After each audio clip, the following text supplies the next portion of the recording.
So hello and welcome all of you उड़ान IAS academy के e learning platform में मैं दिव्या आप सभी का फिर से स्वागत करती हूँ। इस वीडियो में हम अंग्रेजी के कुछ बहुत महत्वपूर्ण एमसीक्यूज पे चर्चा करेंगे। ये एमसीक्यू आपके आगामी जो व्यापम की परीक्षा होने वाली है, साथ ही सीजीपीएससी की विभिन्न परीक्षाओं के लिए उपयोगी साबित होंगे।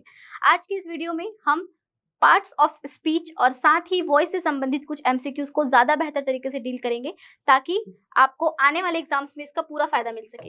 इसके पहले मैं आप लोगों के लिए एक महत्वपूर्ण जानकारी देना चाहूंगी।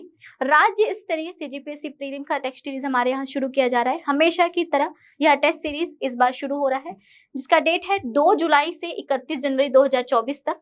तो इसकी सारी डिटेल्स आपको इस पेज में दिख पा रही है। साथ ही आपको ये टेस्ट ऑनलाइन ऑफलाइन दोनों माध्यम में आपको ये प्रोवाइड की जाएगी। तो इस तरीके से आप इस टेस्ट सीरीज को हमारे एकेडमी से कांटेक्ट करके ज्वाइन कर सकते हैं। जरूर ज्वाइन कीजिएगा, क्योंकि टेस्ट सीरीज ही बताता है कि आप कितना गलत और कितना सही एग्जाम में बना पाएंगे।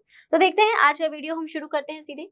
अगर आज की वीडियो के पहले प्रश्न की बात करूं तो पहला क्वेश्चन कहता है fill in the blank by selecting the correct article to complete the above sentence। सीधे सीधे से इसमें एक टॉपिक लिख दिया गया है जिसका नाम है यहाँ पर आर्टिकल। आर्टिकल देख के आप लोग समझ ही गए होंगे कि ये इंग्लिश का आर्टिकल टॉपिक से रिलेटेड है। अगर इंग्लिश के आर्टिकल टॉपिक की बात करूं तो सिंपली ए एन और द जो हमारा होता है उसे ही हम लोग क्या कहते हैं, आर्टिकल कहते हैं। ए एन और द का इस्तेमाल ही आर्टिकल कहलाएगा। अब फीड करते हैं इस सेंटेंस में क्या आना चाहिए। येलो हाईलाइटेड पोर्शन जो आपको दिख रहा है यही आपका एक क्वेश्चन है जिसमें आपको तमाम ऑप्शन से एक आंसर डालना है। Dash weather was rainy and we made dash bet whether you would come. तो यहाँ पर अगर एक एक करके फिट किया जाए तो the weather was rainy and we made a bet whether you would come, first option डाले से। अगले में हो जाता है weather was rainy, the bet हो जाना है। अगले में आपको दोनों में अ पुट करना है या फिर आपको नो आर्टिकल और यहाँ अ पुट करना है। तो आप लोग खुद ही बताइएगा कि इसमें कौन सा आर्टिकल पुट करना होगा। अगर मैं बताऊं तो यहाँ वेदर के साथ आप यहाँ पर द लगा सकते हैं। कारण ये है कि कभी भी हम जो कोई यूनिक या कोई अनूठी चीजों की बात करते हैं और उससे हम सेंटेंस को शुरुआत करते हैं तो द लगा सकते हैं। यहाँ पर एक वेदर या फिर मौसम के बारे में बात की गई है और नो डाउट मौसम एक अनूठी या यूनिक चीज होती है। तो यहाँ पर द वेदर डाला आपने। साथ ही अगर बात करें वी मेड डैश बेट, बेट का मतलब होता है शर्त लगाना। साथ साथ आप अपनी वोकैबुलरी स्ट्रॉन्ग करते जाइएगा। शर्त लगाने के लिए यहाँ पे आप अ बेट बोल सकते हैं कि मौसम कैसा था, रेनी था, बारिश होने वाली थी, ऐसा फील हो रहा था। And we made a bet whether you would come, और हम लोगों ने एक बेट लगाया, एक शर्त लगाया कि तुम आओगे या नहीं, कुछ ऐसा इसका ध्येय बनता है। तो इस तरीके से हमने जाना कि ऑप्शन ए जो है मोस्ट सुटेबली यहाँ पे क्या होता है, फिट बैठता है। देखिएगा आर्टिकल में प्रॉब्लम ये होती है ना, कभी कभी आपको कहीं लगाएंगे नहीं लगाएंगे, बिना लगाए भी सुनने में अच्छा लगता है लेकिन एक्चुअली वो सही नहीं होता। तो grammatically option A is the right answer for this question. अगले क्वेश्चन की बात करें, fill in the blank by selecting the correct article। again it is a question related to article। कहता है dash water is dash elixir of life but dash water of this pond is poisonous. अगर बात करूं मैं यहाँ पर क्या बोलना चाहता है, तो ये जो एलिक्सर लिखा हुआ है ना, इस एलिक्सर का मतलब होता है अमृत। ठीक है, क्या होता है इसका एक अर्थ होता है अमृत। और अगर यहाँ पे ये पॉइजनस की बात करूँ ना तो इसका मतलब होता है विषैला। आप सभी जानते होंगे कि पॉइजन का मतलब जहर या विष होता है और अगर पॉइजनस बोल दिया तो विषैला होता है। तो एलिक्सर का मतलब होता है अमृत। अब आगे आते हैं, dash water is dash elixir of life. आपको यहाँ पे 3 ब्लैंक दिए हुए हैं, तीनों में आपको पुट करना है। तो the water is the elixir of life बोलेंगे कि dash is the elixir of life बोलेंगे कि, और कोई ऑप्शन तो है ही नहीं। इधर आप यहाँ पे वाटर के आगे द लगा सकते हैं और यहाँ पर द लगा सकते हैं। इधर आप यहाँ पे द और एन लगा सकते हैं। यहाँ नो आर्टिकल के साथ द लगा सकते हैं या नो आर्टिकल के साथ द और एन लगा सकते हैं। अगर समझना है तो पीछे के सेंटेंस में जाइएगा, but dash water of this pond. तो देखिएगा कभी भी आप एन वाटर नहीं बोल सकते। अगर थर्ड ब्लैंक में एन डालेंगे तो उसका ध्येय गलत निकलता है। उसके अलावा तीनों ही द लगे हुए हैं तो कोई भी एक पुट हो सकता है। बात करें अगर सही आंसर की तो यहाँ पर डैश वाटर इज द, यहाँ पर मैं नो आर्टिकल का इस्तेमाल कर रही हूँ, वाटर के साथ हम नो आर्टिकल का इस्तेमाल कर रहे हैं। Water is the elixir of life, मतलब पानी क्या है, जीवन का अमृत है। But the water of this pond is poisonous. यहाँ पर द आर्टिकल आने का कारण है, ध्यान से सुनिएगा, यहाँ पर एक वर्ड इस्तेमाल किया है दिस, मतलब इस तालाब का पानी क्या है, जहरीला है, विषैला है। तो यहाँ पर मैंने आपको बताया हुआ है बहुत बारी कि जब भी हम पर्टिकुलर का रूल लगाते हैं, पर्टिकुलरली नियम के अनुसार द उन जगहों पे आता है जो पूर्व निर्धारित या पहले से डिफाइंड होती है। यही वजह है कि द को डेफिनेट आर्टिकल कहते हैं। तो यहाँ पर आप लोगों ने देखा कि dash water is the elixir of life but the water of this pond is poisonous. तो यहाँ पर सबसे परफेक्ट आंसर कौन सा बैठ रहा है, नो आर्टिकल द और द वाला। तो option C is the right answer for this question. अगले क्वेश्चन की बात करते हैं, fill in the blank by selecting the correct article. पहले आर्टिकल के सारे क्वेश्चंस डील कर लेते हैं, बहुत फायदा होने वाला है आपको। यहाँ पर देखते हैं, after dash fourth lesson English students have dash break of dash hour and dash half of dinner. ठीक है, तो यहाँ पर आप सभी जानते हैं कि और के आगे हम लोग कौन सा आर्टिकल लगाते हैं, ए लगाते हैं, एन लगाते हैं कि द लगाते हैं। तो अगर उस ट्रिक से भी करें तो यहाँ पर एक एन आर्टिकल पुट होता है, तो अपना थर्ड अपना जो आर्टिकल मिल गया है वो कौन सा मिल गया है, एन मिल गया है। और आगे देख लेते हैं, अगर यहाँ पर बात करें तो नो आर्टिकल तो नहीं आएगा और और बिल्कुल नहीं आता। अगर मैं आपको इंग्लिश के फर्स्ट लेटर फर्स्ट साउंड वाले कॉन्सेप्ट की बात करूं जिसमें हम लगाएंगे, तो यहाँ पर ये जो है एच जो है व्यंजन है कौन सी भाषा का, हिंदी का। और अगर इसकी बात करूं प्रोनाउंसिएशन में तो अवर बोला जाता है, जहां ये अ क्या है आपका स्वर है, और स्वर कौन सी भाषा का है, हिंदी भाषा का। ये व्यंजन कौन सी भाषा का है, इंग्लिश का, और स्वर कौन सी भाषा का है, हिंदी भाषा का। तो इसमें हमको क्या पुट करना पड़ता है, एन पुट करना पड़ता है, ये नियम कहता है आर्टिकल का। तो यहाँ पर एन आर आया, ठीक है, दो ही ऑप्शन मौजूद हैं। अगर बात करें आफ्टर द डैश लेसन, तो देखिए यहाँ पर फिर से एक पर्टिकुलरली नियम है, after the what lesson, fourth lesson. यहाँ पे बताया जा रहा है कि चौथे लेसन के बाद, तो पर्टिकुलरली यहाँ पे द आ सकता है। English students have dash dash break of, तो अ ब्रेक ऑफ, इंग्लिश के स्टूडेंट्स को क्या मिला, एक ब्रेक मिला, एक अंतराल मिला। तो अ ब्रेक ऑफ एन और मतलब 1 घंटे का, एंड के बाद देखे क्या पुट करें, तो एक ही ऑप्शन है अपने पास, द पुट हो गया, अ पुट हो गया, ए पुट हो गया, तो एक ही ऑप्शन बचा अ का। तो होता है after the fourth lesson English student have a break of an hour and a half of dinner. तो यहाँ पर इस तरीके से क्या हो गया आपका ये सेंटेंस बनता है, जिसका सही आंसर कौन सा मिल रहा है अपने को, डी मिल रहा है। तो इस तरीके से ना अगर आप लोग कभी फंसते हैं स्पेशली द आर्टिकल में, तो एन और ए आर्टिकल आपकी हेल्प करेगा, उसको आप पहले पुट करके रखेंगे, उसके बाद बाकी आंसर भी अपने आप फीड हो जाता है। तो ये मल्टीपल ब्लैंक वाले क्वेश्चन आपके लिए बहुत इंपॉर्टेंट होने वाला है, बने रहिएगा। तो देखते हैं अगला क्वेश्चन, फिर in the blank by selecting the correct article. यहाँ पर फिर से आर्टिकल पुट करना है। क्वेश्चंस देखते हैं, Rohan is dash cleverest student in our class but he is dash smaller than Mohan. ठीक है, बहुत ही बढ़िया और इंपॉर्टेंट पैटर्न का क्वेश्चन है। दो और मोहन और रोहन के बारे में बात की जा रही है।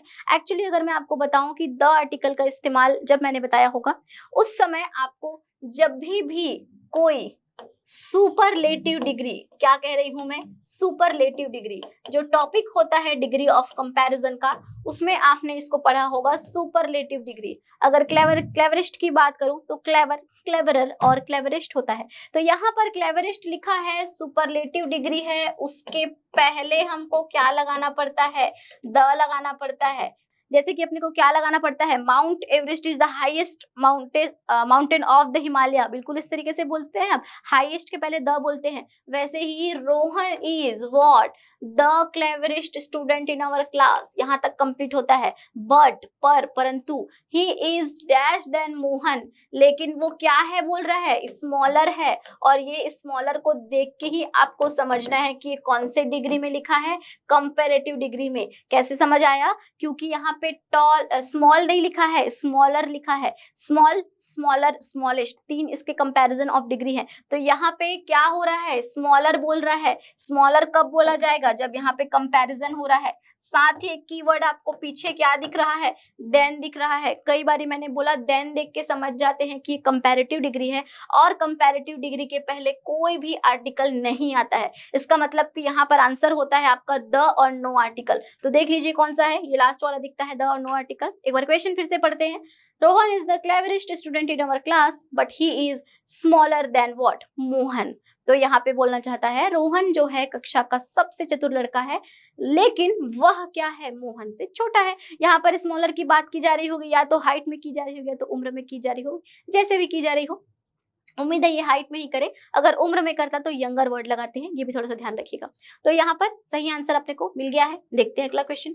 अगला क्वेश्चन कहता है आर्टिकल पुट करिए, कहाँ, there was dash good restaurant near dash cinema and John decided to have dash dinner there. Near cinema बोल दिया है, नियर व्हाट सीधे क्या आ जाएगा, द सिनेमा लगाएंगे, पर्टिकुलर नियम होता है। देयर वॉज डैश रेस्टोरेंट, क्या रेस्टोरेंट की बात करेगा, अ गुड रेस्टोरेंट। देख लेते हैं, जहां अ और द दिख रहा है वहीं से आंसर आ जाएगा। पहले में द गुड रेस्टोरेंट नहीं होगा, एक अच्छा रेस्टोरेंट की बात कर रहा है, ए और द यहीं पे मिला है अपने को। लास्ट वाला चेक कर लेते हैं, John decided to have dinner there, बिल्कुल यहाँ पे कोई भी आर्टिकल नहीं आएगा। अब दोबारा आप यहाँ पे डिनर के साथ द नहीं बोल सकते, तो यहाँ पे क्या हो जाएगा, option D is the right answer for this question. इस क्वेश्चन के साथ आपको यही लगाना है। अगर बात करें अगले क्वेश्चन की, तो कहता है fill in the blank by selecting the correct preposition. Preposition का मतलब समझते हैं, कौन कौन सा, एट, इन, ऑन, ये सब दुनिया भर का जो होता है। प्रीपोजिशन का मतलब आप समझते हैं, एट, इन, ऑन, ये सारी चीजें होती है। यही को अपने को पुट करना है इस सेंटेंस में। There were two intervals dash performance, there were two intervals dash performance। options हैं before the performance, in the performance, on the performance की between the performance। तो देखिए यहाँ पर वो बात भी क्या बोल रहे हैं, टू इंटरवल। टू इंटरवल का मतलब दो क्या, दो अंतराल है ना, दो अंतराल।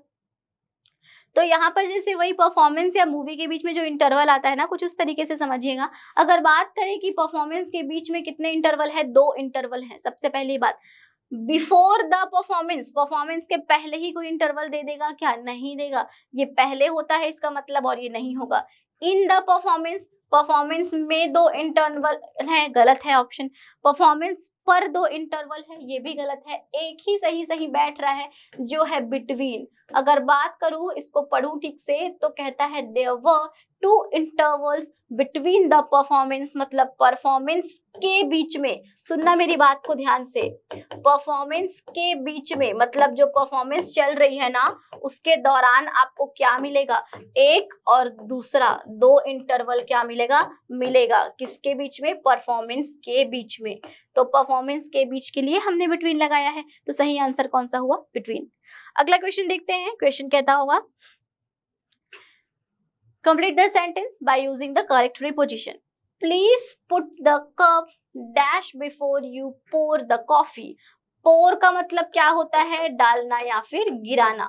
तो यहाँ पे अगर हम देखें क्या कहना चाहता है ये वाक्य, please put the cup dash, cup over, cup down, cup in, keeping none of the above. ठीक है, please put the cup before you pour the coffee. अगर आप इस सेंटेंस को नो आर्टिकल के साथ भी बोलते हैं तो ये सेंटेंस में कोई खास परेशानी नजर नहीं आ रही है। लेकिन अगर बाकी सेंटेंसेस को, बाकी प्रीपोजिशन पुट करें तो देखना, please put the cup in, cup in नहीं हो सकता, कप को आप ऐसे नहीं बोल सकते, प्लीज पुट द कप इन मतलब अंदर रखिए, होता है ना कम इन वाला, वहां पे इन प्रीपोजिशन एप्रोप्रिएट नहीं है।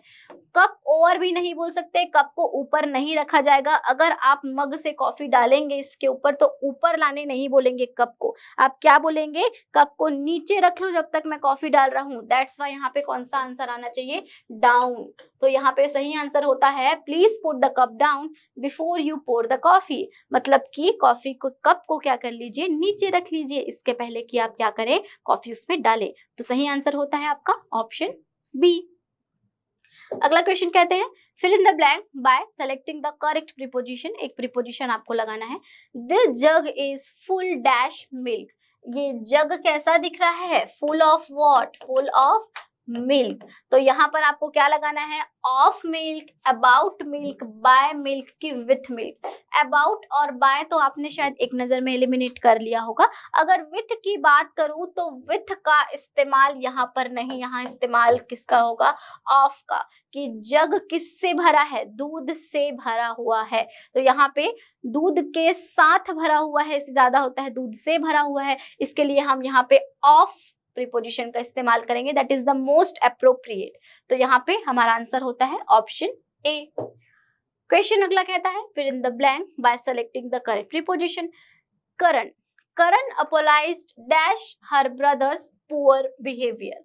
बात करें अगर अपोलाइज्ड की तो इसका मतलब होता है माफी मांगना। एक क्रिया है ये, सॉरी जैसा आप कहते हैं ना, उसी क्रिया को माफी मांगने की क्रिया या अपोलाइजेशन कहते हैं। यहाँ पर बात करें, Karan apologised dash her brother's poor behaviour. Her brother's बोला, हर ब्रदर्स मतलब उसका भाई। अगर उसके आगे भी देखें तो यहाँ एपोस्ट्रोफी एस के साथ भी कुछ जुड़ा हुआ है।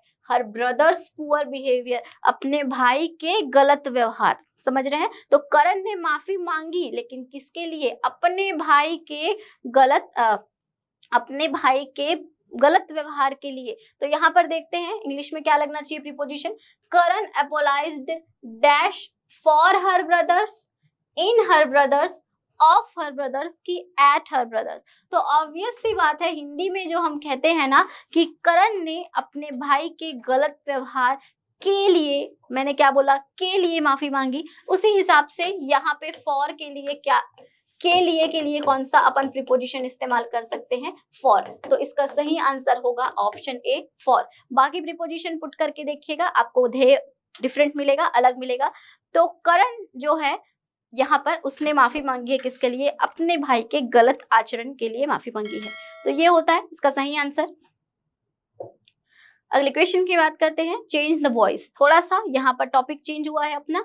अब हम प्रीपोजिशन और आर्टिकल के साथ साथ 2-4 क्वेश्चन वॉइस के देखते हैं। वॉइस की बात करें तो आप जानते ही हैं there are 2 kind of voice, active and passive. Vyapam का पैटर्न ही यही होता है, चाहे किसी भी एग्जाम की बात करें, आपको एक कोई सा एक्टिव या पैसिव में दिया रहेगा, उसका आपको वॉइस चेंज करने को बोलेगा। सेम क्वेश्चन यहाँ भी दिया हुआ है, change the voice. It interests me, तो यहाँ पर एक वाक्य लिखा हुआ है, इस वाक्य को देख के समझ आता है आप एसवीओ पे प्रहार करेंगे। अगर बात करें तो ये इसका सब्जेक्ट है, ये इसका वर्ब का फर्स्ट फॉर्म है, और ये क्या है, ऑब्जेक्ट है। और डिटेल में जाऊं तो ये वर्ब का एस और ईएस फॉर्म क्या कर रहा है, कैरी कर रहा है। इस पर्टिकुलर सिंटेक्स को देख के आपको ध्यान आ रहा होगा कि ये कौन सा टेंस का सिंटेक्स लग रहा है, ये लग रहा है आपको सिंपल प्रेजेंट टेंस। कौन सा लग रहा है, सिंपल प्रेजेंट टेंस। और अगर मैं आपको वॉइस का क्वेश्चन सॉल्व करने बोलूं तो इसका सिंटेक्स होता है एक्टिव वॉइस में जो लिखा हुआ है, सब्जेक्ट प्लस वर्ब का first form S plus object. अगर पैसिव वॉइस की बात करूं तो ऑब्जेक्ट पहले आता है, सब्जेक्ट कहाँ जाता है, पीछे जाता है। अगर बात करूं सब्जेक्ट के पहले बाय आता है, वर्ब का थर्ड फॉर्म आता है, और यहाँ पर सबसे निर्णायक या महत्वपूर्ण आता है इज या एम या फिर क्या, आर। तो ये है इसका सिंटेक्स। अगर आप लोगों ने यहाँ पर एस, वी और ओ फाइंड कर लिया है तो तुरंत आंसर कमेंट करिएगा आपके हिसाब से कौन सा होना चाहिए, ए, बी, सी या डी। तो अब हम अपने सिंटेक्स के हिसाब से देखते हैं, आप लोग भी आंसर लिखिएगा। I have been interested in it, यहाँ पर देखिए मी को आगे लाना है और इट को क्या करना है, पीछे करना है, ये बात तो तय है। लेकिन यहाँ पे मी आगे आके आई बना, इट पीछे बना। अचानक से यहाँ पे हैव बीन जैसी चीजें दिख रही है, अपने सिंटेक्स में वो है क्या, नहीं है। अपने सिंटेक्स में क्या करना है आपको, आई के बाद सीधे सीधे इज एम आर में से कोई एक लगाना है। यहाँ भी इज एम आर नहीं है, यहाँ भी नहीं है, लेकिन एक जगह है, तो यही सीधे सीधे आंसर है। तो जैसा हमने सिंटेक्स में देखा कि ऑब्जेक्ट और सब्जेक्ट अपने स्थान बदलेंगे और सबसे निर्णायक का काम करेगा आपका इज एम आर। यहाँ पर इज एम आर वाला जो दिख रहा है ऑप्शन डी, यही आपका क्या होगा, perfect answer. It interest me का होता है I am interested in it, यहाँ पर ये इसका परफेक्ट आंसर है। तो यहाँ पर ऑप्शन डी हमें आंसर मिल चुका है। अगला क्वेश्चन देखते हैं। अगला क्वेश्चन कहता होगा, change the voice of the following sentence. Sentence का क्या करना है अपने को, वॉइस चेंज करना है, मतलब सेम वॉइस से रिलेटेड क्वेश्चन है। The watchman switched on the lights before it began to grow dark. तो यहाँ पर थोड़ा सा कॉम्प्लेक्स है, यहाँ पर सेंटेंस जो है दो अलग अलग सेंटेंसेस को बिफोर कंजंक्शन से जोड़ा गया है। तो बनाते हैं इसका सही आंसर क्या होना चाहिए। अगर यहाँ पर सब्जेक्ट वर्ब और ऑब्जेक्ट की बात करूं तो यहाँ पर फिर से वॉचमैन क्या है, सब्जेक्ट है, ये पूरा पर्टिकुलर आपका क्या है, वर्ब है, और ये पर्टिकुलर क्या है, ऑब्जेक्ट है। पीछे की अगर सेंटेंस की बात करूं, before it begins to grow, तो इसको फिलहाल तो वैसे ही रहने देते हैं, अपन सामने डील करेंगे। अगर द लाइट्स को आगे लेके आएंगे तो चारों में द लाइट्स आगे है।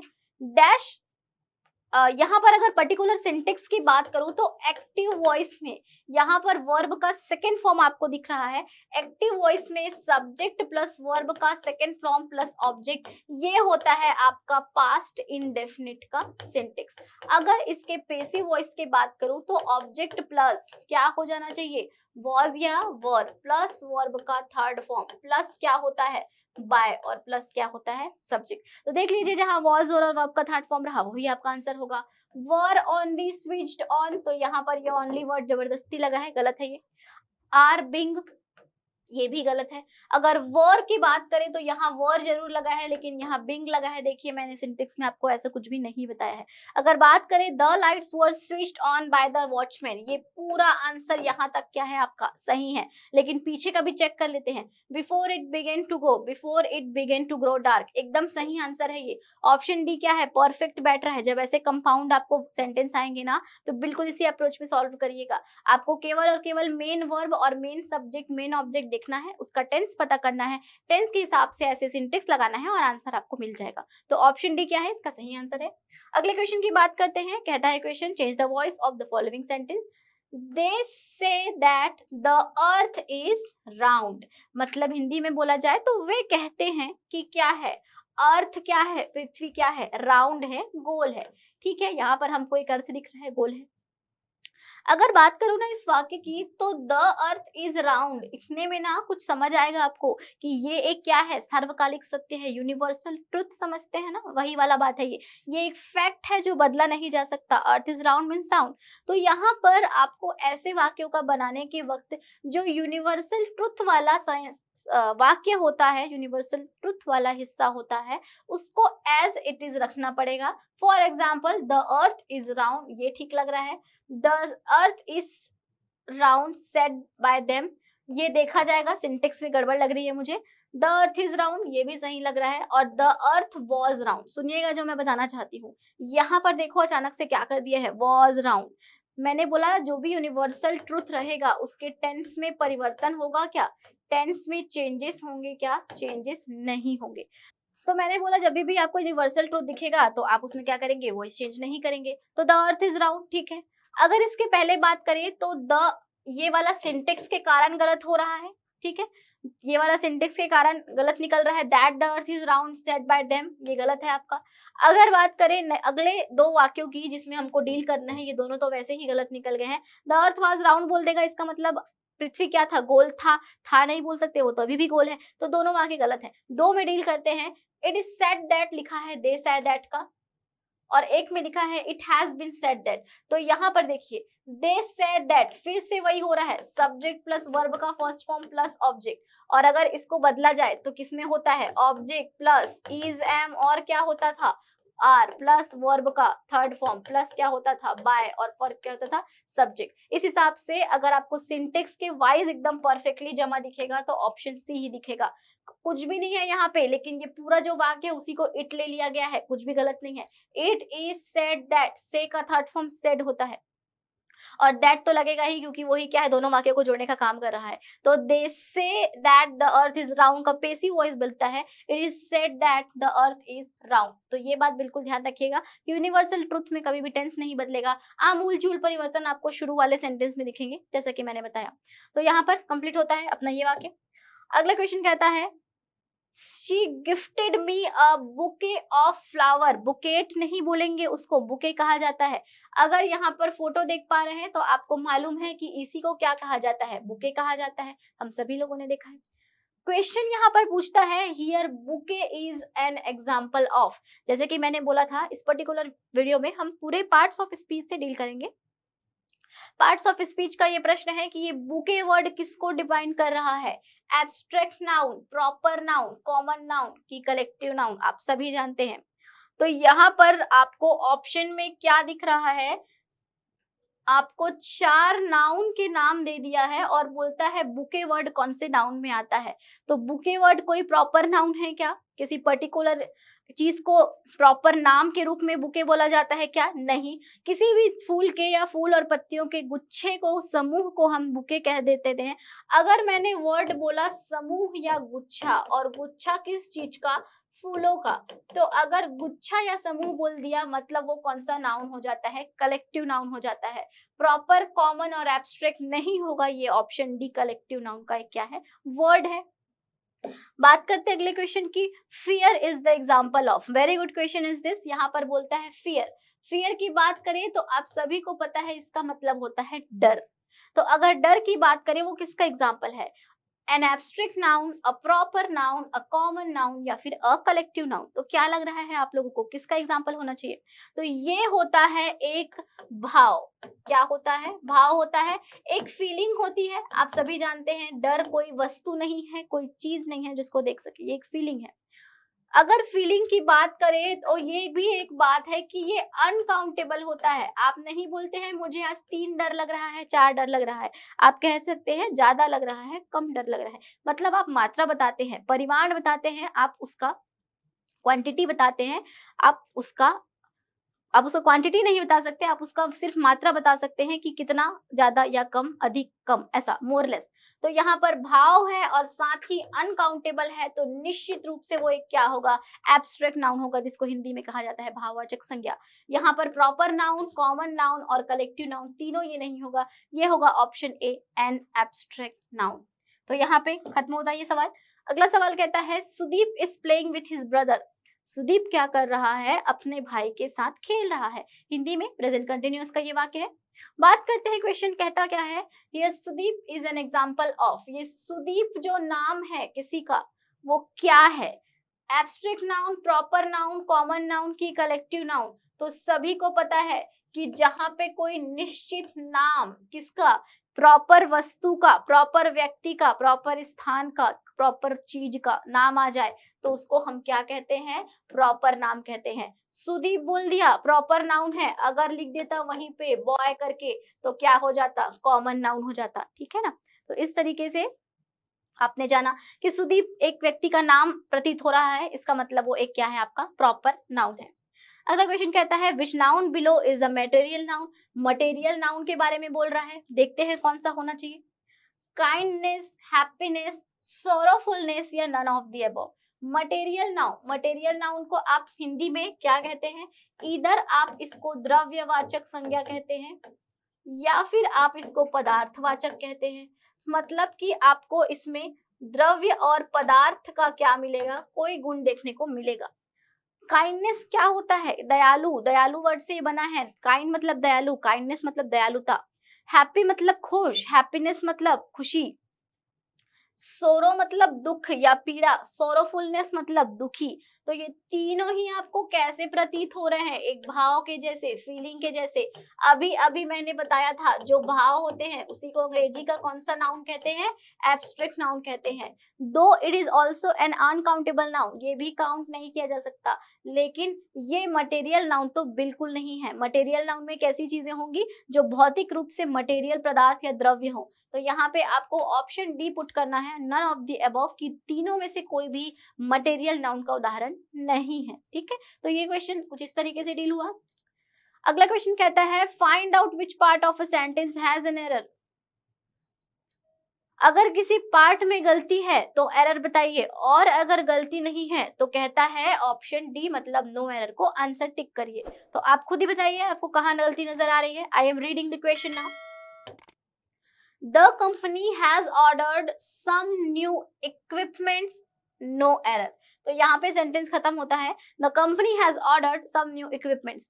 यहाँ पर अगर बात करें तो फर्स्ट पार्ट में मुझे तो कोई गलती नजर नहीं आ रही है। अगर बात करें सम की तो ये तो एक अपना एडजेक्टिव है छोटा सा, इसमें कोई भी कमी नहीं है। अगर न्यू इक्विपमेंट्स की बात करें तो यहाँ पर ये जो वर्ड दिख रहा है इक्विपमेंट, इसके बारे में आपको एक बात बता दूं कि अगर ये सिंगुलर रहे तो भी इक्विपमेंट और प्लूरल रहे तब भी इक्विपमेंट ही कहलाएगा, इक्विपमेंट्स नहीं होता है। जैसे फर्नीचर वर्ड जानते हैं आप सभी, फर्नीचर जो होता है ना वो अपने आप में एक प्लूरल वर्ड है, अगर वो सिंगुलर रहे चाहे प्लूरल रहे आप उसको फर्नीचर ही कहेंगे। इसीलिए इक्विपमेंट्स नहीं इक्विपमेंट होना था। तो ऑप्शन क्वेश्चन के कौन से पार्ट में गलती है, सी पार्ट में, तो आप सीधे सीधे आंसर क्या लगाएंगे, सी लगाएंगे। जो गलती होता है उसको टिक लगाना होता है। तो यहाँ पर ऑप्शन सी आपका सही उत्तर हुआ क्योंकि उस पार्ट में गलती है, न्यू इक्विपमेंट इसको होना था। बात करें अगर अगले क्वेश्चन की, तो यहाँ पर कहता है find out which part of the sentence has an error, फिर से एरर ढूंढना है। एरर आपको दिख रहा है यहाँ पे कौन से वाक्य में, कौन से सेंटेंस में बताना, that house is built of stones, no error. तो यहाँ पर फिर से 3 पार्ट है, ए बी और सी। आपको अगर ए पार्ट में दिख रहा है तो बताना, बी है तो या सी है तो यहाँ पर देखिए the house, sorry that house में मुझे गलती तो नजर नहीं आ रही है, वह घर। इज बिल्ट ऑफ, अगर यहाँ पे इज बिल्ट ऑफ बोल रहा है तो इसमें भी कोई गलती नहीं है। स्टोन्स बोल रहा है तो स्टोन्स में आपको एक चीज बताना पड़ेगा कि कभी भी ये स्टोन अगर दिख रहा है तो ये एक सबसे पहले कैसा नाउन है, मटेरियल नाउन है। समझते हैं नाउन क्या होता है। नाउन किसी व्यक्ति, वस्तु, स्थान, भाव आदि के नाम को संज्ञा कहते हैं। याद आ रहा है, बचपन में पढ़ते थे। अगर इंग्लिश में बात करें, noun is a name of person, place, thing, animal, feeling, दुनिया भर का। तो यहाँ पर अगर स्टोन की बात करें तो ये भी तो एक संज्ञा है। कौन सी संज्ञा है, मटेरियल नाउन है। और मैं आपको एक बात बता दूं कि ये स्टोन जो वर्ड है, जो कि एक मटेरियल या पदार्थवाचक संज्ञा है, इसका जब भी आप प्लूरल बनाएंगे तो ये स्टोन्स नहीं लगेगा। इसका क्या केवल इस्तेमाल होना चाहिए, एज अ स्टोन। बिल्कुल वैसा ब्रिक, ब्रिक मतलब ईटा समझते हैं, ब्रिक जो होता है उसको ब्रिक्स नहीं बोल सकते। वहीं पे अगर बात करें सैंड तो वो भी अपने में ठीक है, गोल्ड तो वो भी अपने में ठीक है। ये तमाम पदार्थवाचक जो वर्ड्स हैं, ये नाउन्स हैं, उनको आपको ऐसे ही लिखना पड़ता है। The house is build of stones बोलना ये चाहता है कि ये जो घर है किससे बना है, पत्थरों से बना है। हिंदी में बोलते टाइम पत्थरों बोलते हो आप, लेकिन इंग्लिश में बोलते टाइम आपको बोलना पड़ेगा that house is built of stone. तो यहाँ पे देखिए कौन से पार्ट में गलत है, सी पार्ट में, तो सी इसका सही आंसर है। सुनिएगा, अगर अपन एक कांच से बनी हुई ग्लास भी देखते हैं तो अपन उसको क्या बोलते हैं, द डोर इज, सॉरी, अगर अपन कांच से बनी हुई एक दरवाजा देखते हैं, डोर देखते हैं, तो कैसे रिप्लाई करते हो आप, the door is made of glass बोलते हो। ग्लासेस कोई नहीं बोलता होगा, है ना, बोलते हैं तो गलत है आप। तो यहाँ पर आपको बता दिए हैं कि कभी भी ऐसे कुछ चुनिंदा शब्दों का, चुनिंदा नाउन्स का आप प्लूरल नहीं बना सकते। तो स्टोन गलत है, स्टोन होना चाहिए। अगले क्वेश्चन की बात करें, क्वेश्चन फिर से आपको एरर बताना है। I visited Ram's and Sita's house and found the couple missing. बोलना चाहता है मैं राम और सीता के घर गया था उनसे मिलने, पर वो कपल क्या थे, नहीं थे, वो जोड़े क्या थे, घर पर नहीं थे। या फिर नो एरर। देख के ही समझ आ रहा होगा इस पार्ट में एक ही गलती है। अगर मैं आपको कहीं पे राम्स हाउस की बात कर रही हूँ तो इसका मतलब होता है क्या, राम का घर, हिंदी में यही होता है।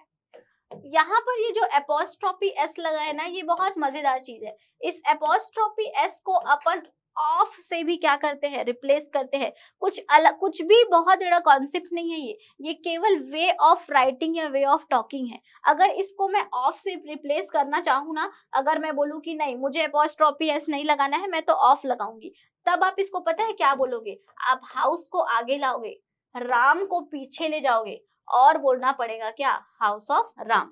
अभी भी इसका मतलब क्या होगा पता है, राम का घर ही होगा, घर का राम नहीं हो जाएगा, है ना। मतलब ध्येय और तात्पर्य समझिए कि राम्स हाउस बोले या हाउस ऑफ राम, दोनों से चीजें। यहाँ पर एपोस्ट्रोफी एस का इस्तेमाल किया गया है राम्स के साथ भी और सीतास के पास भी। यही इसी बी पार्ट में ही आपकी क्या है, गलती है। इस बी पार्ट में ही हमारा एरर है, यही आंसर है। अब सुनना एरर क्या है। एरर है अगर कोई भी दो संज्ञा और ज्यादा सही बोलूं तो प्रॉपर नाउन्स, दो प्रॉपर नाउन्स अगर एक ही चीज के बारे में बता रहे हो तो एक के पहले ही आप, एक के बाद ही आपको एपोस्ट्रोफी एस लगाना है। और वो कौन सा होगा, दूसरा वाला या पीछे वाला जो आपका नाउन रहेगा, पीछे वाला जो प्रॉपर नाउन रहेगा उसके पीछे ही आपको एपोस्ट्रोफी एस पुट करनी है, इसके पीछे क्या करनी है, एपोस्ट्रोफी एस। यहाँ पर क्या होना चाहिए, I visited Ram and Sita's house. अगर राम एंड सीताज हाउस भी बोल दोगे ना तो वो दोनों का ही घर कहलाएगा, राम एंड सीताज करने की जरूरत नहीं है। तो इस हिसाब से आपने जाना ऑप्शन बी में गलती है। अगला क्वेश्चन देखते हैं, fill in the blank with the correct verb. Verb बोल दिया, वर्ब का मतलब ये कौन से टॉपिक का प्रश्न है, क्रिया से संबंधित है।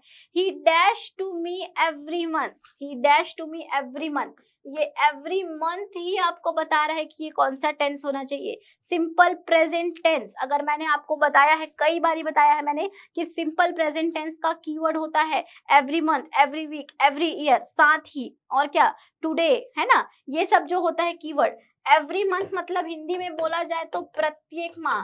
कोई भी ऐसा काम, कोई भी ऐसी बात, कोई भी ऐसी आदत, कोई भी ऐसी दिनचर्या जो आप लगातार करते हैं वो सिंपल प्रेजेंट टेंस में लिया जाता है। जैसे कि बोलते हो ना मैं खाना खाता हूँ, कोई सुन के थोड़ी ना बोले, कोई सुन के किसी को ये लग रहा है क्या कि केवल एक बार खाना खाएगा, नहीं, एक इंटरवल ऑफ टाइम के बाद वो रेगुलर खाना खाता है। मैं रोज मंदिर जाता हूँ मतलब वो रोज ही मंदिर जा रहा है, मैं जिम जाता हूँ रोज जिम जाता है। तो वैसा ही यहाँ पर जो ये एवरी है वो डिनोट करेगा प्रत्येक के लिए, मतलब आपको तुरंत समझ जाना है ये कौन सा टेंस होना चाहिए, सिंपल प्रेजेंट टेंस होना चाहिए। अब अगर ये सिंपल प्रेजेंट टेंस है तो सिंटेक्स क्या होता है, सब्जेक्ट प्लस वर्ब का फर्स्ट फॉर्म, जगह जगह एस ई एस लगा दो और उसके बाद क्या कर दो, ऑब्जेक्ट लगा दो। सब्जेक्ट क्या है यहाँ पे, ही है, ही मतलब क्या है आपका सब्जेक्ट है। वर्ब का फर्स्ट फॉर्म लगाना है, बचा हुआ पूरा हिस्सा तो क्या है आपका ऑब्जेक्ट है। अब अगर यहाँ पे वर्ब लगा है, राइट का एप्रोप्रिएट फॉर्म, राइट का फर्स्ट फॉर्म लगाना है, मैंने तो सिंटेक्स बता ही दिया। राइट का फर्स्ट फॉर्म क्या होता है, राइट ही होता है, मतलब ये गलत और ये गलत, लेकिन राइट का फर्स्ट फॉर्म नहीं। यहाँ पे तो एक और चीज लिखी हुई है एस जोड़ के, राइट्स करके, तो क्या वो सही है, क्या बिल्कुल सही है। मैंने आपको लिखा है यहाँ पे, ध्यान से देखिए, वर्ब का फर्स्ट फॉर्म के साथ क्या लगाने बोली हूँ, एस या ई एस, और ये एस या ई एस तभी लगेगा जब आपका कर्ता, कर्ता मतलब क्या, ये सब्जेक्ट क्या रहेगा, ही, शी या इट रहेगा, तब क्रिया में एस ई एस जोड़ना है। ये बहुत इंपॉर्टेंट रूल है। तो राइट के साथ यहाँ पे क्या होना चाहिए, एस जुड़ना चाहिए, क्योंकि कर्ता हमारा क्या है, ही है, मतलब वह है। तो he writes to me every month मतलब वह प्रत्येक माह मुझे क्या करता है, लिखता है ना, पत्र लिखता है, कोई भी चीज लिखता होगा, वह प्रत्येक माह मुझे लिखता है। ये बात हो गई। अगला क्वेश्चन कहता है फिर in the blank with correct verb, फिर से वर्ब या क्रिया से संबंधित प्रश्न है। She dash attend college since 4th जुलाई, है ना, सिंस बोल दिया है और एक समय दे दिया है, नियत समय दिया है। अगर यहाँ पर समय नियत है तो आपको मालूम है निश्चित समय के साथ क्या लगाते हैं, सिंस फॉर लगाते हैं, और कहाँ लगाते हैं तो परफेक्ट कंटिन्यूअस टेंस में लगाते हैं, ये भी ध्यान होना चाहिए। अगर परफेक्ट कंटिन्यूअस टेंस की बात करें तो यहाँ पर देखिए सिंटेक्स से भी समझ आ जाएगा एक बार में, अटेंडेंट तो नहीं होगा, ये पास्ट टेंस है, सिंपल प्रेजेंट टेंस का अटेंड्स भी नहीं हो सकता। प्रेजेंट कंटिन्यूअस में इज एम आर और वर्ब का आईएनजी फॉर्म होता है, एक ही टेंस है जहां पे आपको फॉर सिंस लगेगा, साथ में समय लगेगा और उसके हिसाब से सिंटेक्स बदलेगा। कैसे, सब्जेक्ट प्लस क्या होता है, हैज या have, depend on the subject. फिर क्या होता है, एक बीन लगता है, बीन बताता है किसी काम के होने का समय, और क्या होता है वर्ब का आईएनजी फॉर्म, और क्या होता है ऑब्जेक्ट, और क्या होता है ऑब्जेक्ट। तो यहाँ पर आप लोगों ने देखा, शी तो अपने को दिया हुआ है सब्जेक्ट, हैज, हैव, बीन और वर्ब का आईएनजी फॉर्म लगाना है, बचा हुआ पूरा हिस्सा क्या होता है ऑब्जेक्ट। मोस्ट इंपॉर्टेंट चीज टाइम भी तो होता है ना, इसके वजह से तो बीन आएगा। तो ऑप्शन ए ही यहाँ फिट बैठ रहा है, शी हैज बीन अटेंडिंग, क्योंकि शी के साथ अपन हैज हैव में से क्या लगाएंगे, हैज लगाएंगे, थर्ड पर्सन सिंगुलर नाउन है, हैज का इस्तेमाल किया जाता है, आप जानते हैं। तो यहाँ पर she has been attending college since 4th July, मतलब होता है वह 4 जुलाई से क्या कर रही है, कॉलेज अटेंड कर रही है या कॉलेज में उपस्थित हो रही है। ठीक है, तो ये इसका सही आंसर था ऑप्शन ए। क्वेश्चन कहता है फिर in the blank with correct verb, सही क्रिया भरिए यहाँ पर। She will dash you a new pair of jeans on your birthday. ठीक है, देखिएगा अगर यहाँ पे विल बोल दिया सीधे सीधे तो विल और शैल कौन से टेंस का काम होता है, कहाँ लगाते हो पता है सबको, ये हम लगाते हैं सब्जेक्ट के बाद, कर्ता के बाद, कौन से टेंस में, फ्यूचर टेंस में। और यहाँ पर ऑप्शन देख लेते हैं, गॉट लगना चाहिए क्या, मुख्य क्रिया गेट है, गेट मतलब मिलेगा, गॉट होगा क्या, नहीं होगा, गॉटन होगा क्या, थर्ड फॉर्म नहीं होगा, गेटिंग होगा क्या, नहीं होगा, अगर गेटिंग होगा तो एक उसमें और चीज जोड़नी पड़ती है। फिलहाल सिंटेक्स कुछ ऐसा बैठ रहा है, subject plus will shell plus verb का फर्स्ट फॉर्म प्लस ऑब्जेक्ट। अगर बात करूं ना ये कौन सा टेंस है, तो ये आपका ना सिंपल फ्यूचर टेंस है। सिंपल फ्यूचर टेंस का सिंटेक्स ऐसा ही होता है। बोलोगे मैम आपको कैसे मालूम चल गया, यहाँ पे गेटिंग नहीं लगाएंगे, तो सुनना ध्यान से। अगर ये फ्यूचर कंटिन्यूअस लेके चल रहे हो, क्योंकि आपको मालूम है आईएनजी सिर्फ कंटिन्यूअस में लगता है, तब सिंटेक्स कुछ ऐसा होना था, सब्जेक्ट प्लस विल और शैल प्लस यहाँ पे एक बी वर्ब लगता है प्लस वर्ब का आईएनजी फॉर्म प्लस ऑब्जेक्ट। तो देखिए वर्ब का आईएनजी फॉर्म तो ठीक है, विल शैल भी ठीक है, लेकिन बी दिख रहा है क्या कहीं भी, ना यहाँ है ना यहाँ है, मतलब ये ऑप्शन क्या है, गलत है। बिल्कुल इसी अप्रोच से बनाएंगे, एक भी वर्ब का क्वेश्चन गलत नहीं होगा। तो यहाँ पर देखते हैं वर्ब का फर्स्ट फॉर्म ही लगना है, चुपचाप गेट का गेट लिख दो, she will get you a new pair of jeans on your birthday, वह तुमको नए क्या देगी, जूते देंगी तुम्हारे बर्थडे पर। तो यहाँ पर सही ऑप्शन क्या हुआ आपका, गेट। अगला क्वेश्चन देख लेते हैं, fill in the blank with the correct verb. अगला क्वेश्चन कहता है वर्ब से रिलेटेड है, I have been dash to bake a perfect cake since morning. Since morning बोल रहा है, इसका मतलब है सुबह से। आई हैव बीन अभी थोड़ी देर पहले मैंने ये सेम सिंटेक्स बताया था, सिंस मॉर्निंग, सिंस 4 o'clock, इस तरीके के साथ सिंस 4 जुलाई कुछ दिखता है, मतलब आप समझ जाते हैं कि ये कौन सा टेंस आ रहा है आपका, ये आ रहा है परफेक्ट कंटिन्यूअस। और वो परफेक्ट कंटिन्यूअस कोई भी हो सकता है, प्रेजेंट भी हो सकता है, पास्ट भी हो सकता है, फ्यूचर भी हो सकता है। फिलहाल हमने हैज हैव देख के जाना कि ये कौन सा परफेक्ट है, प्रेजेंट परफेक्ट कंटिन्यूअस है।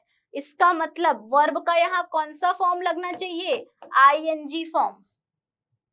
कौन सा फॉर्म लगना चाहिए, आईएनजी फॉर्म। इसका मतलब है ट्राई का क्या लगेगा यहाँ पे, ट्राइंग लगेगा। और ये देखते हैं ऑप्शन कौन सा है ट्राइंग वाला, ऑप्शन सी। अभी बताया था ना मैंने, सब्जेक्ट प्लस हैज या have plus been plus verb का आईएनजी फॉर्म प्लस ऑब्जेक्ट, पीछे सिंस फॉर करके टाइमिंग देना जरूरी है, तभी जाके जानेंगे। तो ये रहा, ये आपका कौन सा टेंस है, प्रेजेंट परफेक्ट कंटिन्यूअस। यहाँ पर हैज हैव आता है ना, उसी को देख के जानते हैं कि प्रेजेंट है कि पास्ट है कि फ्यूचर है। तो फिलहाल आप लोगों ने जाना कि ये भी एक वाक्य लिखा हुआ है कौन से टेंस में, प्रेजेंट परफेक्ट कंटिन्यूअस टेंस में। हिंदी में तात्पर्य होता है, I have been trying to bake a perfect cake since morning. मैं सुबह से एक परफेक्ट केक बनाने का क्या कर रही हूँ, प्रयास कर रही हूँ। ट्राइंग मतलब प्रयास करना। तो ये बात बोलना चाहती है। अगर आगे बात करें क्वेश्चन की, fill in the blank with the correct word, Yash. Yash कहता है, Yash dash the ball throw very far and the ball went across the road. ठीक है, यहाँ पर देखो जब भी ऐसा वाक्य है थोड़ा सा रुकना है, रुक के देखना है। वाक्य इतना लंबा है मतलब जरूर करके इसके कई पार्ट्स होंगे। अगर कई पार्ट्स है तो पहले वहां पे देखिए कौन से कंजंक्शन से ये जुड़ा हुआ है। कंजंक्शन मतलब संयोजक, दो वाक्यों को जोड़े। यहाँ पर एंड है, ये वाला हिस्सा एक पूरा वाक्य है, यहाँ से दूसरा वाक्य है, ये वाक्य 1, ये वाक्य 2। अब देखना, yes dash the ball very far, क्या लगाओगे, कुछ समझ पा रहे हो क्या, नहीं पा रहे हो। अगर नहीं पा रहे हो तो दूसरे वाक्य में जाना। कहता है ball went across the road, यहीं से समझ आएगा क्या लगना है। अगर दूसरे हिस्से में भी देखें, आपको मैंने कई बार बताया है, किसी भी वाक्य में, दुनिया के किसी भी वाक्य में 3 मेन पार्ट्स तो मिनिमम होते ही हैं, एस, वी और क्या, ओ। सब्जेक्ट वर्ब ऑब्जेक्ट एग्रीमेंट से वाक्य बनते हैं। इसकी बात करूं तो ये द बॉल आपका सब्जेक्ट है, वेंट आपका वर्ब है और ये पूरा आपका ऑब्जेक्ट है। वेंट को और स्पेसिफाई करूं तो ये गो का सेकंड फॉर्म है, जिसका सेकंड फॉर्म होता है, क्या होता है, वेंट, और थर्ड फॉर्म क्या होता है, गॉन। मतलब हमको ये तो समझ आ गया कि सब्जेक्ट वर्ब का सेकंड फॉर्म और ऑब्जेक्ट है। अब दूसरा स्टेप में आना, दूसरा स्टेप है कि इसमें टेंस पता करिए। सब्जेक्ट वर्ब का सेकंड फॉर्म ऑब्जेक्ट, एक ही टेंस में वर्ब का सेकंड फॉर्म लगता है, वो है सिंपल पास्ट। मतलब ये पूरा वाक्य कौन से टेंस में है, पास्ट में है, पास्ट के सिंपल में है। यही वजह है कि अगर एक वाक्य पास्ट टेंस में है तो पूरा वाक्य कौन से टेंस में होगा, पास्ट टेंस में। कैसे सुनना, व्यवहारिक उदाहरण, आप घूमने जाते हो, कहीं से घूम से मेला वेला देख के आ रहे हो, घर जाके मम्मी को यात्रा वृत्तांत बताते हो, कैसे मम्मी मैं मेला गया था, वहां पे ये देखा, ये खाया, झूला झूला, दोस्तों से मिला। पूरा चीजें जो आप बोल रहे हैं ना वो पास्ट फॉर्म में बोल रहे हैं। यही वजह है कि अगर वाक्य पास्ट फॉर्म में है तो सभी पास्ट फॉर्म में रहेंगे। अब ऑप्शन से लगाएंगे, यश थ्रो द बॉल, पहले में थ्रो लगना चाहिए क्या, नहीं लगेगा। थ्रो का फर्स्ट फॉर्म थ्रो ठीक है, लेकिन सेकेंड फॉर्म क्या होता है, थ्रू होता है, और थर्ड फॉर्म क्या होता है, थ्रोन होता है। ये वर्ब का फर्स्ट फॉर्म है, ये सेकेंड फॉर्म है, और ये क्या है, थर्ड फॉर्म। अगर एक पास्ट है तो ये भी पास्ट रहेगा, मतलब फर्स्ट फॉर्म तो लगेगा ही नहीं। अगला, यश थ्रोन द बॉल, वर्ब का थर्ड फॉर्म। अचानक से सब्जेक्ट के बाद वर्ब का थर्ड फॉर्म कहीं आता है क्या, सीधे सीधे नहीं आता। अगर आता है तो वो परफेक्ट टेंस है, और परफेक्ट में हेल्पिंग वर्ब रहेगा, मतलब थ्रोन भी गलत है, थ्रोन सीधे सीधे लग नहीं सकता। थ्रोज द बॉल, थ्रोज भी नहीं लग सकता, क्योंकि आपको पता है अभी मैंने बताया था सिंपल प्रेजेंट टेंस में सब्जेक्ट वर्ब का फर्स्ट फॉर्म एस और ऑब्जेक्ट, थ्रोज नहीं लग सकता। एक ही ऑप्शन बच रहा है, ऑप्शन डी, मतलब यहाँ क्या होना चाहिए, थ्रो। और अब अगर इसको बनाओगे ना तो बहुत ध्यान से देखना, बहुत इंटरेस्टिंग है ये आपका सब्जेक्ट है, ये वर्ब का सेकंड फॉर्म है, बचा हुआ पूरा हिस्सा क्या है, ऑब्जेक्ट है। ये भी सिंपल पास्ट, ये भी सिंपल पास्ट, पूरा बैलेंस कर रहे हैं सेंटेंस को, साथ ही मतलब भी बहुत सही निकल रहा है। तो यहाँ पे आप लोगों ने सीखा किस तरीके से, किस अप्रोच से आपको चीजों को क्या करना है, सॉल्व करना है। क्वेश्चन देखते हैं अगला, fill in the blank with the correct verb, dash drink milk is good for health, मतलब कि इस मिल्क को पीना क्या होता है, सेहत के लिए अच्छा होता है, हेल्थ के लिए अच्छा होता है। गुड फॉर हेल्थ मतलब सेहत के लिए अच्छा। यहाँ पर ना ऐसे वाक्यों में सबसे पहले आपको जानना है या समझना है इसका भाव या ध्येय। चूंकि इस बात को बोला जाए ना तो ये थोड़ा सा सार्वकालिक सत्य की तरह होता है कि दूध पीना हर कोई अच्छा ही बोलेगा, बुरा कोई नहीं बोलेगा। ऐसे में आपको लगाना पड़ता है वर्ब का एक फॉर्म जो आईएनजी कंटेन करता है, और इस फॉर्म को बोला जाता है जीरंड फॉर्म। क्या बोला जाता है, जीरंड फॉर्म। यहाँ पे जो वर्ब है ड्रिंक, इसका जीरंड फॉर्म हो जाएगा ड्रिंकिंग। क्या हो जाएगा, ड्रिंकिंग। तो अगर बात करें यहाँ पे शुरू में लिखा है तो इसलिए आप बिल्कुल ध्यान रखेंगे इन छोटी मोटी बातों का। कैपिटल डी से शुरू होगा वाक्य, drinking milk is good for health, मतलब दूध पीना सेहत के लिए क्या होता है, अच्छा होता है। तो यहाँ पे ऑप्शन में आपने देखा आईएनजी वाला एक ही है, वो है ऑप्शन डी, लगा दिए। एक और उदाहरण सुनना, smoking is injurious to health, धूम्रपान करना स्वास्थ्य के लिए क्या होता है, खतरनाक होता है, हानिकारक होता है। वहां पे भी आपने स्मोक नहीं बोला, स्मोकिंग बोला। ऐसी कोई चीज जो कि क्या हो रही हो, जीरंड फॉर्म में इस्तेमाल हो रही हो, उसमें आपको लगाना ही पड़ता है एनजी, इसलिए आप स्मोकिंग, ड्रिंकिंग ऐसा वर्ड बोलते हैं। ठीक है, तो ऑप्शन डी इसका सही उत्तर होगा। अगला क्वेश्चन फिट करिए, क्या आना चाहिए, fill in the blank with the correct verb. These days मतलब इन दिनों, Rahul dash forget his homework very often. इन दिनों राहुल क्या कर जाता है, फॉरगेट, समझ आ रहा होगा थोड़ा थोड़ा कि अपना होमवर्क को क्या कर लेगा लड़का, भूल जा रहा है। वेरी ऑफन मतलब अक्सर, ऑफन का मतलब क्या होता है, अक्सर। तो अब देखते हैं इसमें सही आंसर क्या होता है, Rahul forgotten, Rahul forgot, Rahul forget या राहुल फॉरगेट्स। अब भी बताई थी कि यदि आपको सब्जेक्ट के सीधे बाद वर्ब को लगाना है तो या तो वो सेकंड फॉर्म में लगेगा या तो वो फर्स्ट फॉर्म में लगेगा। अगर वो फर्स्ट फॉर्म में लगेगा तो राहुल आपका एक ही, शी या इट के अंदर आने वाला थर्ड पर्सन सिंगुलर नाउन है, और थर्ड पर्सन सिंगुलर नाउन के साथ प्रेजेंट सिंपल टेंस में सब्जेक्ट प्लस वर्ब का सेकेंड फॉर्म एस और ऑब्जेक्ट होता है। मतलब यहाँ पे फॉरगेट के साथ भी क्या होता है, फॉरगेट्स होना पड़ेगा। देख लेते हैं फॉरगेट वाला ऑप्शन कौन सा है, यही है फॉरगेट्स। इन दिनों राहुल अक्सर अपना होमवर्क करना भूल जाता है। जब मैंने ये वाक्य बोली तो मैंने दो चीजें और भी हाईलाइट करी है। पहला, दीज डेज, इन दिनों बोल रहा है मतलब वर्तमान की बात कर रहा है, पहला हिंट। अगर बात करें वेरी ऑफन, अक्सर, तो ये अक्सर भी ना वर्तमान का ही हिंट होता है। आप अच्छी कोई किताब पढ़ेंगे उसमें देखेंगे यूजुअल, ऑफन, अक्सर इस टाइप के वर्ड्स लिखे होते हैं जो बताते हैं टेंस को। तो इस तरीके से हमने जाना ऑप्शन डी फिट बैठता है यहाँ पे। These days Rahul forgets his homework very often. इन दिनों राहुल अक्सर अपना गृह कार्य करना क्या हो जाता है, भूल जाता है। ठीक है, तो समझ आ रही है यहाँ तक की चीजें। अगला क्वेश्चन देखते हैं। अगला क्वेश्चन कहता है शी वोर a beautiful dress on her birthday, कि उसने अपने बर्थडे में एक क्या पहना, बहुत ही अच्छा ड्रेस पहना। Here the adjective is, adjective क्या होगा, एडजेक्टिव का मतलब समझते हैं, विशेषण की ये बात कर रहा है कि विशेषण क्या होगा इस वाक्य में।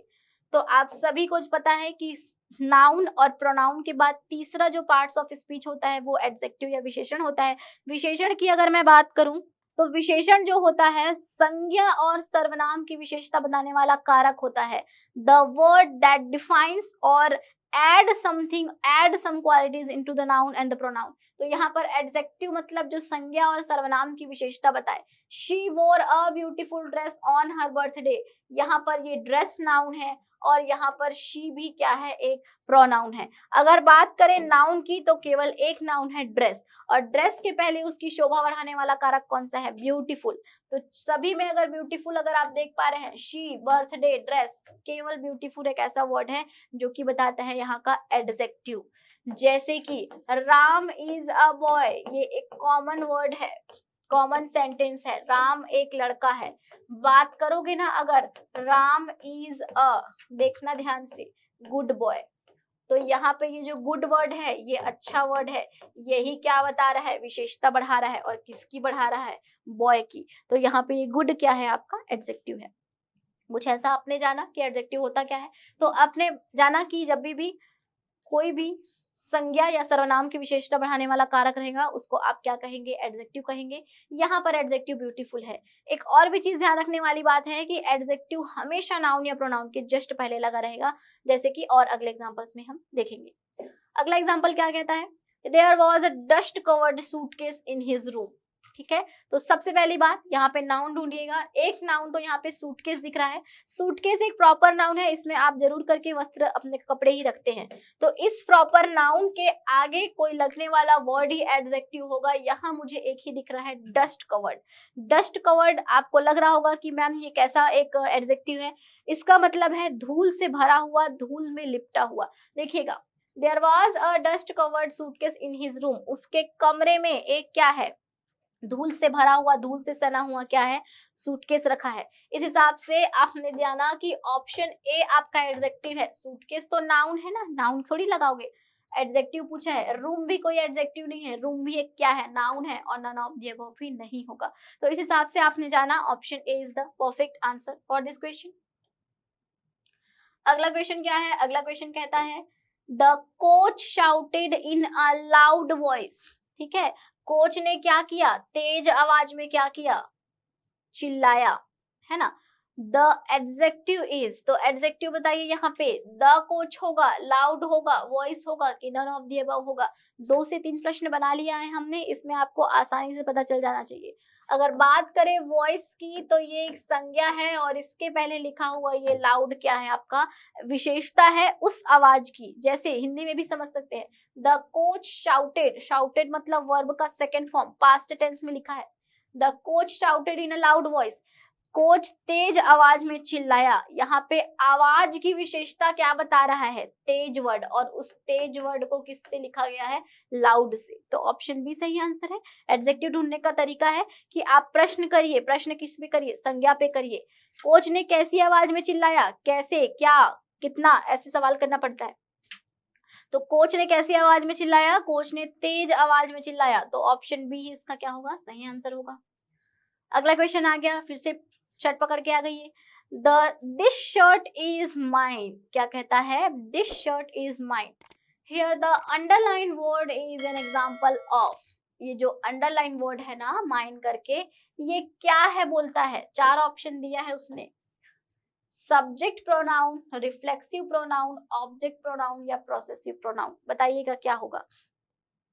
तो यहाँ पर ये आपका क्या होना चाहिए, ये आपका होता है सब्जेक्ट प्रोनाउन नहीं है, रिफ्लेक्सिव प्रोनाउन नहीं है, ऑब्जेक्ट प्रोनाउन नहीं है, ये है आपका प्रोसेसिव प्रोनाउन। पोसेसिव प्रोनाउन मतलब क्या होता है, जैसे कि आई होता है एक सब्जेक्ट होता है, 7 सब्जेक्ट होते हैं, I, we, you, he, she, it और दे।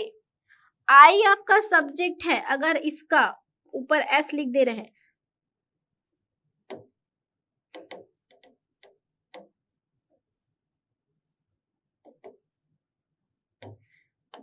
जैसे कि सब्जेक्टिव प्रोनाउन की बात करें, आई एक सब्जेक्टिव प्रोनाउन है, इसका ऑब्जेक्टिव प्रोनाउन क्या होता है, मी होता है। वॉइस में ध्यान आ रहा होगा, आई का उधर जाके मी हो जाता था, मी का इधर आके आई, वही वाला। अगर बात करें प्रोसेसिव एडजेक्टिव की, तो प्रोसेसिव एडजेक्टिव इसका क्या हो जाएगा, माइन हो जाएगा। और अगर इसका रिफ्लेक्सिव प्रोनाउन बोलूं तो ये हो जाता है माई सेल्फ। ठीक है, तो इसी तरीके से आपको कुछ और भी आते हैं, जैसे वी का क्या हो जाता है, वी का ऑब्जेक्ट हो जाता है अस, इसका एडजेक्टिव प्रोनाउन हो जाता है, सॉरी प्रोसेसिव एडजेक्टिव हो जाता है आवर्स। और अगर इसका रिफ्लेक्सिव प्रोनाउन बोलूं तो ये होता है आवर सेल्फ्स। ध्यान आ रहा है। तो बस यही चीजें थोड़ी सी याद करनी है आपको। 7 कर्ता होते हैं, 7 कर्ता का टेबल बना के याद करेंगे, बहुत काम आता है ये पार्ट्स ऑफ स्पीच में। तो सही आंसर क्या हुआ, पोसेसिव प्रोनाउन। अगला क्वेश्चन कहता है we searched for Rahul in his house, here the underline word is an example of. तो देखिए खुद ही बता सकते हैं, वी के बारे में पूछ रहा है, जस्ट अभी मैंने बताया था वी क्या होता है। वी कौन से स्थान पे रखा है, अगर आप एसवीओ एग्रीमेंट भी जान गए हो ना तब भी बना लोगे। ये सब्जेक्ट है, ये वर्ब है, ये पूरा क्या है, ऑब्जेक्ट है।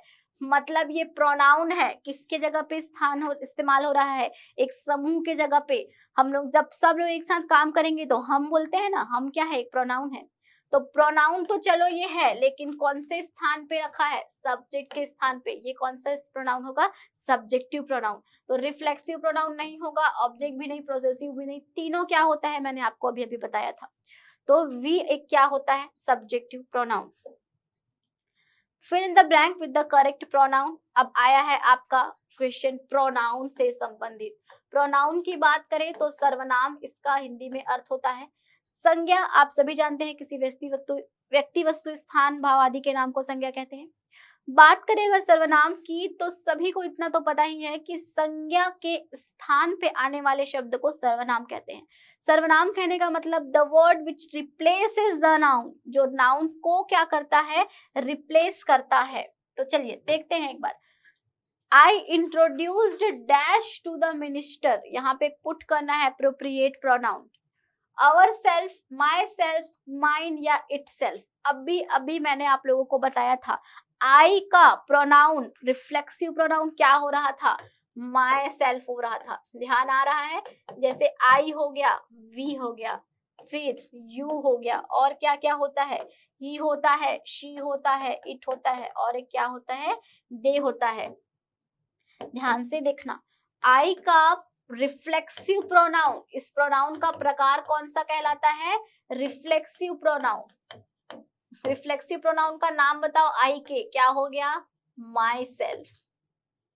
वी का क्या होता है, अवर सेल्फ। यू का क्या होता है, योर सेल्फ भी होता है और योर सेल्फ्स भी होता है। क्यों ऐसा होता है, कमेंट करके आंसर करेंगे मुझे। ही का क्या होता है, हिम सेल्फ होता है, और शी का क्या होता है, हर सेल्फ होता है। ये सभी रिफ्लेक्सिव प्रोनाउन है, रट लीजिएगा, इसको पूरे काम आने वाले हैं। इट का क्या होता है, इट सेल्फ होता है, और दे का क्या होता है, देम सेल्फ्स होता है। तो आप लोगों ने जाना कि ये तमाम रिफ्लेक्सिव प्रोनाउन इन तमाम सब्जेक्ट्स के साथ लगते हैं। इसका मतलब I introduced myself to the minister, I introduced ourself गलत लगेगा, माइन या इट सेल्फ दोनों गलत लगेगा। मैंने अपने आप को मिनिस्टर से क्या किया, परिचित कराया, ये बोलना चाहता है वो। तो आई इंट्रोड्यूस्ड माई सेल्फ, मतलब option B is the right answer. तो अब कोई भी रिफ्लेक्सिव प्रोनाउन आएगा तो बन जाएगा आप लोगों से, बिल्कुल उसके जगह पे ये रखना। मुझे 2 आंसर करिएगा, यहाँ पे दोनों क्यों लगा है, पहला, और कुछ में मैंने सेल्फ लगाया है, क्या लगाया है, कुछ में मैंने सेल्फ लगाया है और कुछ में मैंने सेल्फ्स लगाया है, इसका भी आंसर आप मुझे बताएंगे क्यों ऐसा होता है, ये बताएंगे, फिर अगले वीडियो में पूछिएगा, हम आंसर करेंगे। तो यहाँ पे देखते हैं आप अगला question, fill in the blank with correct pronoun, सही प्रोनाउन लगाइए। Have you heard that a friend of dash went to Vietnam, ये वियतनाम की बहुत खूबसूरत सी एक जगह है। तो वो बोलता है क्या तुमने सुना, one of my friend, sorry, a friend of dash went Vietnam, कोई दोस्त क्या गया था, मेरा वियतनाम गया था। तो a friend of my, of mine, of her की देयर। तो देखो यहाँ पर a friend of my, mine, her, their, their option गलत होता है क्योंकि यहाँ पर अ फ्रेंड ऑफ देयर आप नहीं बोल सकते, यहाँ पर आप अपनी बात कर रहे हैं। अ फ्रेंड ऑफ हर भी नहीं बोल सकते, माइन या माई में कंफ्यूजन होता है। अ फ्रेंड ऑफ माई और अ फ्रेंड ऑफ माइन, माइन नहीं या माई नहीं, यहाँ पे आपको क्या लगाना पड़ता है, माइन, मतलब मेरा। ये भी एक क्या है आपका पोसेसिव प्रोनाउन है जिसमें आपको माइन, आवर्स और क्या बोल रहे हैं, योर्स, देयर्स, इस टाइप की चीजें लगानी पड़ती है। तो यहाँ पर mine is the perfect answer. अगर देयर्स होता यहाँ पे तो एक बार हम सोचते, देयर है इसलिए हम यहाँ पे नहीं लगा सकते। तो option B is the perfect answer, mine is the perfect answer for this question. फिर in the blank with the correct pronoun, pronoun बोल रहा है, बहुत बढ़िया क्वेश्चन है, 2 ब्लैंक है, 4 ऑप्शन है, बताइए इसमें आपको हिसाब से क्या लगना चाहिए। क्वेश्चन कहता है कि that pain is not dash, dash is a green one. That pain कब बोलते हैं, जब हमसे दूर में रखा होता है। दिस पेन कब बोलते हैं, जब ये मेरे हाथ में है। अगर ये मेरे हाथ में है मैं दिस पेन बोलूंगी, अगर वो टेबल पे रखा है तो मैं दैट पेन बोलूंगी, केवल दूरी का फर्क है। वह पेन इज नॉट नहीं है, किसका, माई, ही इज माइन की आई। जस्ट अभी मैंने बोला आई तो लग ही नहीं सकता, आई तो सब्जेक्ट के स्थान पे लगता है, पीछे नहीं लगता कभी भी। माई भी नहीं बोल सकते। अगर बात करें हीज तो देखते हैं हीज लग सकता है कि नहीं, और माइन तो यहाँ लग सकता है, ठीक है। तो माइन तो ठीक ही लग रहा है और हीज भी ठीक लग रहा है। He is a green one. अब देखो यहाँ पर अगर आप सुनना ध्यान से, अगर आप 2 ऑप्शन देती हूँ, अगर यहाँ पे हीज लगा रहे हो और यहाँ he is a green one बोलते हो तो पेन को आप ही नहीं बोल सकते, ये वहीं पे गलत हो गया। पेन को आप फिर से ही नहीं बोल सकते। तो यहाँ पे अगर बात करें सही ऑप्शन एक ही बचता है और वो है mine, mine. That pain is not mine, वह पेन मेरा नहीं है। Mine is a green one, मेरा हरा वाला है, ऐसे ही बोलते हैं ना अपन, तो वही वाला। तो option C mine and mine is the perfect answer. Pronoun है, बहुत अच्छे से इस पर्टिकुलर कॉन्सेप्ट को समझिएगा, बहुत आता है क्वेश्चन में से एक ना एक। अगला क्वेश्चन देखते हैं, fill in the blank with the correct pronoun. That is the girl dash brother came to see dash.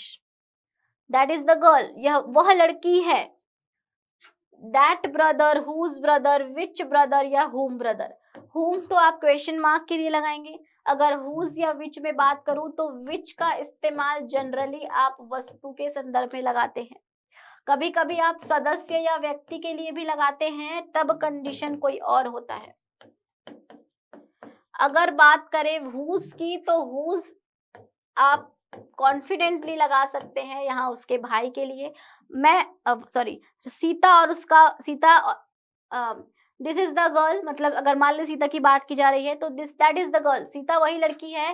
Whose brother, जिसका भाई, तो ये हुज पता है किसके बारे में बात करता है, जिसका भाई, और भाई किसका है, गर्ल का। That is the girl whose brother came to see us. अब एक ही ऑप्शन दिख रहा है अपने को, दैट तो लगा ही नहीं सकते, और अगर वी लगाओगे लास्ट में तो मैंने अभी अभी बोला है वी पीछे नहीं आगे लगता है, तो यहाँ पे ऑप्शन बी ही सही बैठ रहा है। That is the girl whose brother came to see us.